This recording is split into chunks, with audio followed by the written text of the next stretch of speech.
Good afternoon, everybody. Thank you very much for joining us today. The first session of the week, Josh Wolff, head coach, 115, Danny Pereira, in about 30 minutes, 145 or so. As usual, please use the raise your hand function if you want to ask any questions. We'll go over the room, and later on this afternoon, we'll go ahead and share today's media sessions with all of you via media advisory. Let's go ahead and get things started with Mike Craven. Go ahead, Mike. Hey, Coach, I know you're pretty frustrated after that game on Saturday night. After going back and watching it, I guess what are some things that stood out that maybe confirmed what you saw, or were there some things you saw through the replay that maybe you didn't notice firsthand? No, I think there was a lot of confirming what we saw. I think we started the game really well, as we have a lot of games, and put them under pressure and created a decent amount of half chances. Again, a number of headers inside the six, a shot off the post, a number of set pieces that are relatively close. So I think going on the road and playing and competing just as we've expected to do every time we go on the road and every time we play at home. And unfortunately, the goal doesn't come. And in a very similar fashion, they put a ball into a box and they compete for it. And, we could have dealt with it better out wide and they get a goal. And it's, we had similar actions that I'd like to see us get more numbers in the box. And that's, one of the things that we've talked about, more running behind the line and more arrival in the box. And we walked through it as a group the other day and more specifically on those types of things. When we're not scoring, why are we not scoring? We have opportunities to arrive. Those are decisions we're not making or we're making not to get into the penalty box, because when we were down a guy in the second half and down a goal, our willingness and our desire was on display. And even in that situation, we had 3 and 4 guys arriving in the box, killing themselves to get there. And that's what I want the guys to understand. It's there to be had, and they have the capabilities, and it's decisions to go and make it happen and be willing to commit to the running. And, also understanding you might not get it, but you got to get yourself a chance to get it and get inside the box. And, our front four, whether it's Diego, Sebastian, Cecilio, Tomas, that responsibility and commitment has to be there all the time. Right now, the goals aren't coming, and we got to still put ourselves in every position to do that. And the more often we do that, the more we'll realize those opportunities. But defensively, I thought we were very, very solid in the first half. And again, the second half becomes a game of pushing and chasing. But our spirit and our attitude was incredible. And that's what I focused on, obviously, as well with our guys as we came back to training this week. And then I guess, did you get any more clarification or anything on the red card and Cascante's kind of availability for this game on Wednesday? We're waiting to hear about it. I mean, the feedback to us was pretty clear, that it wasn't the right call, but we're waiting to see the confirmation of that. I mean, Claudio's had some discussions with the people at Pro and certainly within the league, but I think our argument was pretty clear. It's pretty obvious. So, we assume that will go in our favor, but it's 1:00 on the day before a game. It'd be nice to have that information as quick as possible. Sure. Thanks, Coach. Thank you, Mike. Let's go with Chris Bales, followed by Mark Turner. Thanks, Mauricio. Hi, Josh. I just had a couple kind of, I guess you'd call them like business items, and then a question for you. But so you can probably go through these pretty fast. But just noticing out at training, McKenzie looked like he's back training in full. What's his availability for tomorrow? I think he's limited in what he's able to do at training, so it's probably not quite there. But it's good to have him being part of sessions in a little bit lower volume. But he's progressing, which is good. Okay. And what about Sebastian and Jean? Obviously we saw the report that came out yesterday, Sunday, but how are they looking for tomorrow? Yeah, we're going to, I think Jean was taping it up, trying to give it a go to see how he was. Sebastian, similar idea, get out there and see what he felt like. But fortunate, it's not significant, but we'll see how they continue to progress. And 2 guys I haven't asked you about in a little bit, Aaron Schoenfeld and Ulysses Segura. Do you have any kind of better feel for their timetable, if they'll be back at all this year? I don't know where we left it with those guys, but they're certainly don't expect to return in the near future. But I know they work hard. They're doing what they can, but I don't see them in the near future. Okay. And then, kind of building on what Mike asked, I know we kind of went back and forth a little on Saturday night about kind of what I was seeing, what you were seeing. After watching the tape, what did you think about that? How aggressive you guys were being and trying to get the ball to those dangerous areas, and kind of whose responsibility that was on, whether it was the back six or those front four you mentioned, kind of running behind and making themselves available. Which dangerous areas are you talking about? So just like I noticed what you were saying, that you guys played a lot through the fullbacks, which is totally true. I was sort of counting. I think I counted maybe 7 times where a center back, including Alex dropping in the middle, tried to play the ball to any of those 4 guys in the front 4. So bypassing the middle a little bit. And then I didn't count any times when Danny tried to take somebody on. Now, I saw several times when he had maybe like 3 bodies around him. So I know that can be kind of difficult, but I'm just kind of curious what your thoughts are on maybe being a little bit more aggressive, not being so afraid to kind of turn the ball over, I guess. Yeah. I mean, I'm having a tough time trying to understand what it is you're saying, but Danny's in there to be a facilitator, and it's not to dribble by guys. So I think the first point is ball security in the middle of the field. If you lose the ball in the middle of the field by yourself, you're going to be exposed in transition. So right. Part of it is having, security of the ball. And if you do lose it, you're in good position. So, Danny's in there to help break lines, to find Tomas, Diego, and Cecilio if they're between lines, but he's also in there to play diagonals to fullbacks in advanced positions. And when that happens, we're in position now to serve the ball in the box. And that's what we got out of it. That's exactly what we were looking for. And on that service, we should have 3 or 4 guys in the box. And at times we only had 2. And that's a bit of the downfall. But when Danny now hits these diagonals, fullbacks are in a good position that we have guys on the line to run behind the line on the strong side, but also be able to arrive in front of goal. And, that's part of our variation of how we build up. And we've done it against a few opponents previously in a similar way. And in this game, we did it, with Alex dropping in. We also did it with Alex and Danny both in front of the back line.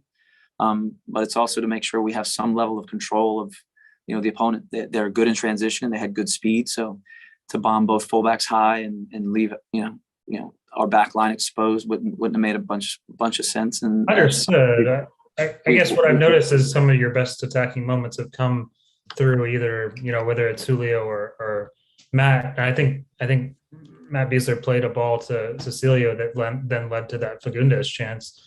And you've had several times when Danny's kind of dribbled through the middle as well, and those have led to some chances. So I guess, I'm just curious if that's not a focus, then that's fine. I've noticed that that's been something that's worked in the past. Yeah, and I think we set up the field in a way that hopefully our center backs can bypass the opponent's winger, and they have the ability to break lines centrally to our pocket players or find Danny. I mean, those are the options that from our positional game, that's when it's really working. And with a guy like Matt and Julio this game, he struggled with the ball. That was probably one of his weakest games with the ball, where in the past he's been good. But Matt and Julio have a real responsibility to look and break lines. And when you find Danny, and he's in front of their midfield line, now he has the ability to break lines or play diagonals.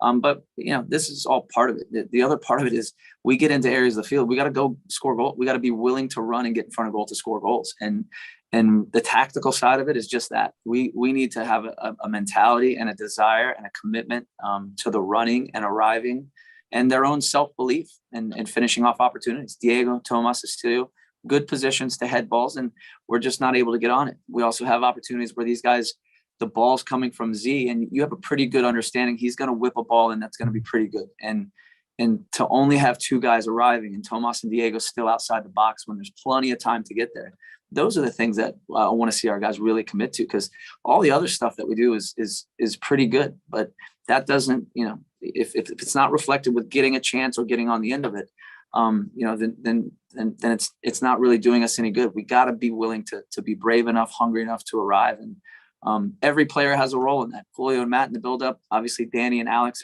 depending on their position, guys between lines, guys on the line ready to run. So I think a lot of that's there in this game. Again, I mentioned before, the running behind the line has to be there more often, and our arrival in the box with more than 2 guys. That's everything we've talked about. And whether it was the altitude or the beginning of the game, I don't know, but they had it at the end of the game and they were killing themselves. And that's what I praised them for. We reflected on this week as well. It's there. We got to commit to it and go do it.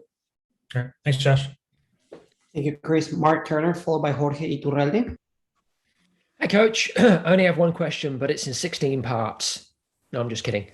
Um, you mentioned a couple of weeks ago, I think it was prior to the Dallas game, that you were very aware, the team was very aware of the fan support through social media, which I thought was kind of curious. And I meant to circle back on that comment. I don't think I made the next presser, so I didn't have the chance to. But I know you don't have a strong social media presence, at least not one we're aware of. So I'm curious, how are you and the staff kind of being aware of that social media presence? How kind of close to it are you? Are you able to kind of track fan feedback? And I'm just curious as to your engagement at that level. Um, I I think I'm aware of it. I don't get too caught up with it. I don't read and put much into it when we're doing well, and I don't read and put much into it when we're not doing well. So criticism is good. We need it. It can certainly help you think about things, think of things in a different way. But internally we talk about the game in a very clear way. We all have responsibilities for what's taking place on the field, and what's happening in the social media world is just that, and it's uncontrollable. Sometimes it's just noise, and sometimes it's valid. But I'm certainly not gonna. That's not something that's gonna really put a whole lot of emphasis in my week, for lack of better words. But I know our players engage in it, and it's good. It's an important part of being available to the community and to the fans. And I think we all do that. We have that responsibility. But I don't get caught up. As a player, I didn't get caught up too much with it. As a coach, I think it's really important to steer clear from some of that stuff. But obviously, our PR people here let us know some of the things to be aware of. But positive, negative, it's feedback, and it's hearing it, listening it, digesting when it is necessary, and obviously be aware of it. Just very quickly as well, again, circling back to something that you and I talked about a couple of weeks ago, I suggested to you that was there any increased anxiety among the players when we're struggling to score and the other team score first, and you're starting to see that manifest in the team. I'm wondering where you are with that now. We're kind of getting into this groove. I mean, you talked about it a lot, obviously, the inability to crash the box, to get on the end of things, to score as many goals as you'd like, as you think we're capable of, as the team's capable of. Where are you now in terms of those anxiety levels? Is there a mentality if the other team score that it's where we have a mountain to climb? Well, I think that's somewhat evident when we, again, a lot of these games we start really well and very aggressive, and certainly have a lot of good actions. And the validation comes if you can grab that goal. And when we grab a goal, we typically grab more, and but when that goal doesn't come, this anxiety or this, this little bit of wavering in our confidence or in small moments of the game can be impactful. And then when the goal comes against us, it's obviously, it's certainly a blow to our guys' mentality. But the fact of what it looked like the other night, just again, it's our guys are willing to compete. They're willing to run. Even down a guy, our level of execution was extremely good. We have to be more believable in front of goal. We have to be more hungry in front of goal, and execute in a better way, whether we're down a guy or it's even. We did it in Dallas as well in the second half. We pushed the tempo more, but we gave two away in quick succession and put ourselves in a bad spot.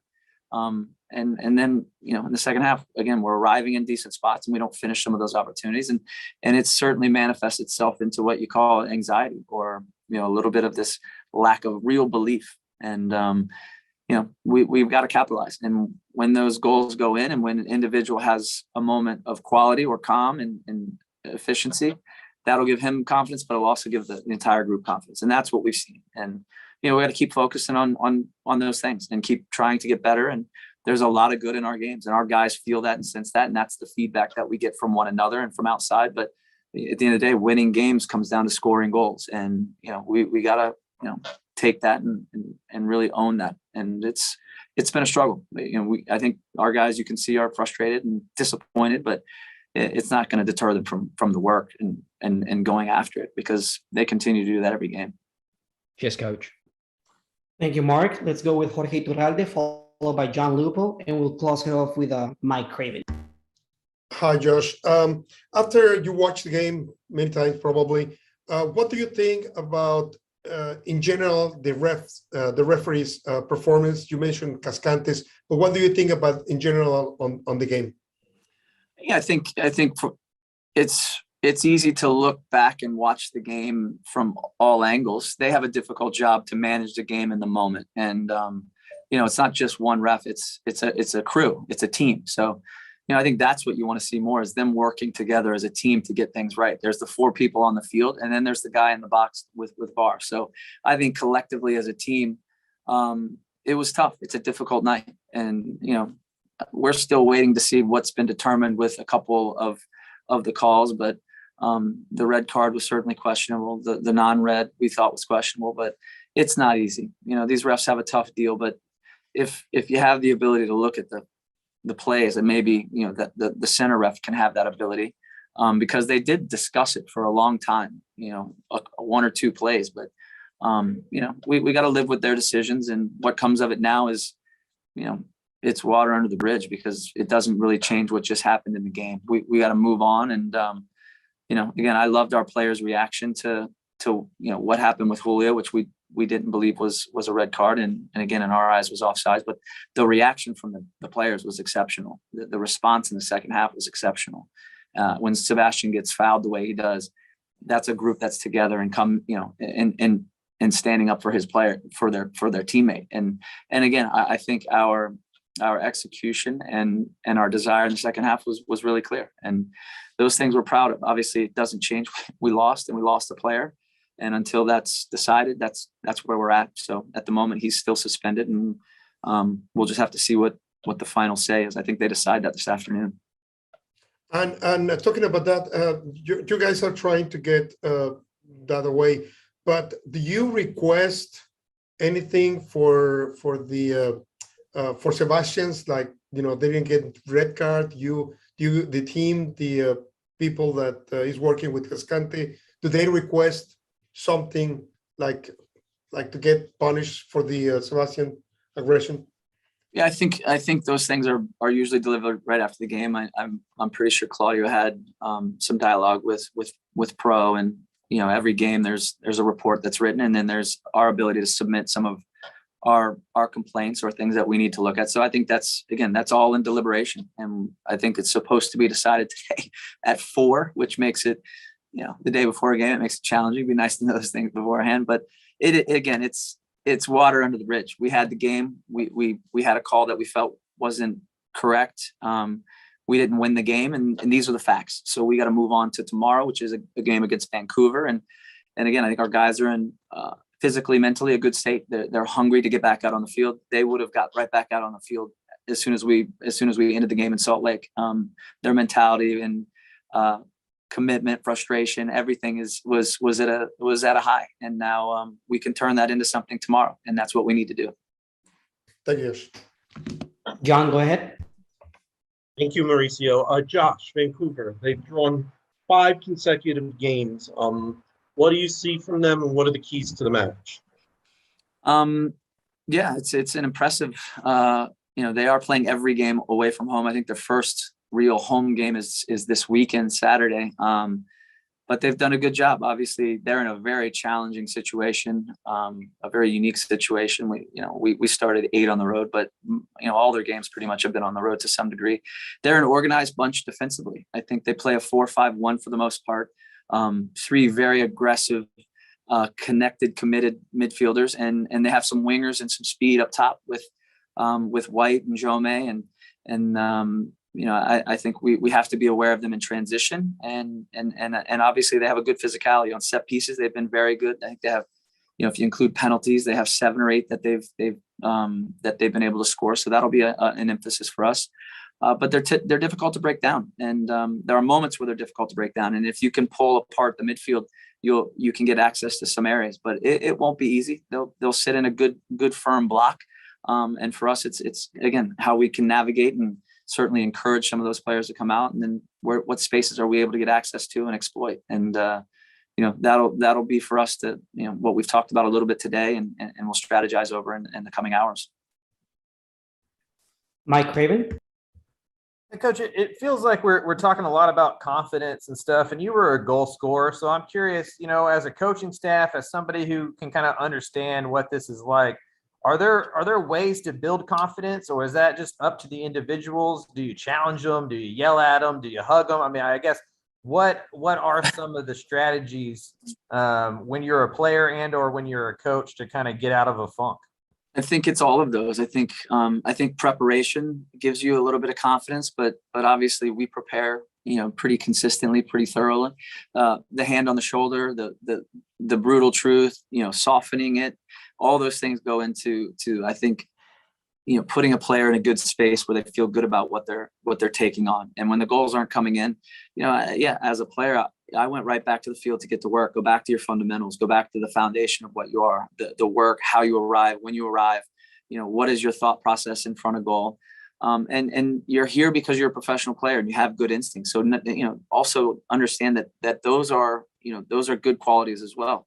And for us, it's identifying how we expect to score goals so that we can give these guys a good understanding of what it's going to look like and piece it together. And again, I think in these games, we've seen that, whether it's balls across the face of goal, cutbacks, balls at the back post, which we constantly work on. But for whatever reason, as you say, the word confidence is waning. And until they see the ball go in the back of the net, for them as an individual, that confidence is still going to be a little bit subdued. And it's many factors and it's different factors for each player. But I think for me as an individual, it was about going back to your fundamentals, your foundation, and your preparation. And we try to keep those things in mind with these guys and stay positive and upbeat with them. They got to feel good about coming to work. And obviously it's a difficult moment, and it's been difficult the last month and a half or so, but they're doing a lot of good things on the field as well. That last little piece has been elusive, and when we get one, we'll get more. We believe that, but we got to go make it happen. It won't just happen. We have time for one more. Eric Goodman, welcome back. Thanks. Eric. Hey, Jai. Yeah, good to talk to you guys again. Been in a little bit of a bunker recently, but I have to be back. I was just listening earlier today. Mike LaHood and Adrian Healy did a little Twitter chat, kind of just talking up what you guys have in front of y'all these next two games. Both of them obviously have been in the league longer than I have. They understand, and you have as well. MLS is a back half of the season league in terms of when teams can get hot, when teams can build momentum. They were saying how important these two games this week are for you guys in terms of starting that process. And if you look at the math, if you guys continue to drop points, the mountain gets higher. You need to average more than 2 points per game to kind of climb back into that kind of safe haven of playoff berth. So I'm just wondering, are you viewing this week kind of with that kind of critical crossroads mentality, and just with the entire back half of the season in general, is it still got to find a way to get into the playoffs or bust, or are there other ways you can kind of measure success and kind of build in the second half of the season that would give you some satisfaction, even if the mountain of points that you guys need doesn't kind of end up where it needs to be? Yeah, I think the goal is, an objective and a goal of ours is to make the playoffs. And I think that's still capable and still possible. But, we got to focus on the next game. I mean, more than ever, we can't get distracted by, 1 week, 2 weeks, a month down the road. We got to put ourselves in position for this game tomorrow night to get 3 points. And from there, you mentioned, and they mentioned, you can pick up momentum quickly in this league. And when you win a few games in a row, the playoff line is what you're fighting for, and staying connected to that. And we've lost a little bit of traction on that. So that's why these games become extremely important. And these opponents are, obviously all opponents are above us, but a few of these that are right above us, we're playing, quickly in quick succession. So the performances are important. The results will come as a product of us being able to perform and to score goals. Most other things have been pretty good by these guys, but there's not a lot of time to waste. Obviously there's the back half of the season, but you need to get results. We need to score goals. We need to win games and stay attached to that playoff line. That's the goal, but it's one game at a time. And, for me as a player, I don't think you can get too carried away and look too far ahead. And that's our focus right now for these guys. And I think they're pretty bought into what tomorrow is going to need to look like. And we're going to push to get our result. And from there, we'll take the next step on the weekend. Thanks, Joe. Thank you, Coach. Appreciate your time.